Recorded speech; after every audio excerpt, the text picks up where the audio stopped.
কখনো পশ্চিমবঙ্গের বাইরে বেরোননি, তাঁর নামে অসম থেকে এনআরসির নোটিশ।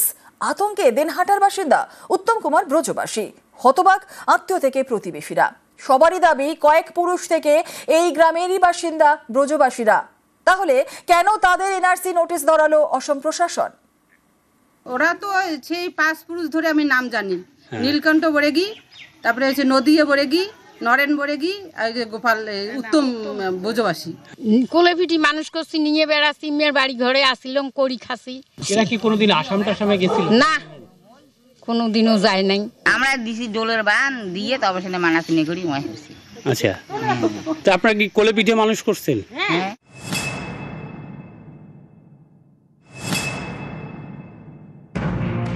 কখনো অসমে যাননি, অসম তো দূরের কথা, পশ্চিমবঙ্গের বাইরেও পা রাখেননি, সেই ব্যক্তির বিরুদ্ধেই অবৈধভাবে বাংলাদেশ থেকে ভারতে অসমে ঢোকার অভিযোগ। যে অভিযোগে দিনহাটার বাসিন্দা উত্তম কুমার ব্রজবাসীকে এনআরসির নোটিশ পাঠিয়েছে বিজেপি শাসিত অসম সরকার, যা শুনে হতবাক দিনহাটার সীমান্ত লাগোয়া গ্রাম সাদিয়ালের কুঠির বাসিন্দারা।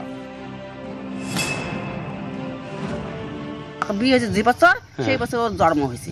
আচ্ছা, তারপরে তখন তো মানুষই হয়। এইখানে ওদের তো কোনোখানে বাড়ি ঘর নাই, এইখানে ওদের সব ঠাকুর বাবা আমবল থেকে আমি চিনি। আমরা দিছি ডোলের বান দিয়ে, তবে সেটা মানাচিনি করি মই হয়েছি। আচ্ছা, তো আপনারা কি কোলেপিঠে মানুষ করছেন? হ্যাঁ।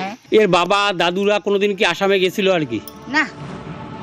এই গ্রামে উত্তম কুমার ব্রজবাসী আত্মীয়রাও থাকেন, তারাও তো আকাশ থেকে পড়ছেন। ওরা তো সেই 5 পুরুষ ধরে আমি নাম জানি।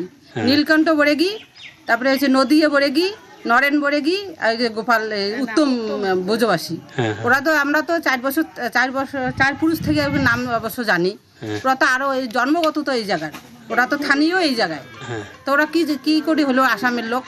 কোলেপিটি মানুষ করছি, নিয়ে বেড়াচ্ছি, মেয়ের বাড়ি ঘরে আসিলাম, করি খাসি। এইখানে থাকতো আমার মামা হয়, মেয়ের বাড়ি ঘরে আমরা মানুষ হচ্ছি।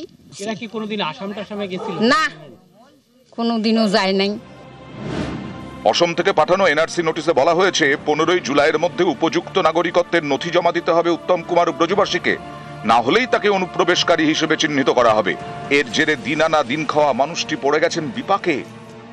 এলিভেশন করা হয়েছিল জমির কাগজের জন্য, সেটা এখনো রেডি হয়নি। তাহলে এখন কি করবেন? এখন কাগজ যদি পাওয়া যায় তাহলে জমা করব, নাহলে জমা হবে না। কয় পুরুষ ধরে আপনারা এখানে আছেন আর কি? এখানে 3 পুরুষ থেকে আছে। যেটা বলেছে আর কি 1971 সালের আশেপাশে আপনি আসামে গিয়েছিলেন, আপনার কি মনে পড়ে কখনো আসামে আমি গিয়েছিলেন? যাইনি রে কোনোদিন, বাইরে কোনোদিন যাইনি। অসমে যান নাই? না, এখানে হয়তো ফল কেস আমার নামে হয়তো আসছে। পুরো আতঙ্ক হয়ে আছে এখন, কি চিন্তা ভাবনা, খাওয়া দাওয়া হচ্ছে না। তার কাছে হয়েছে 1966 থেকে 2008 সালের ভোটার লিস্টের সার্টিফাইড কপি। যদিও উত্তম বাবুর দাবি তার কাছে যা বৈধ নথি ছিল সেগুলো সবটাই জমা দিয়েছেন, এর বেশি কিছু নেই।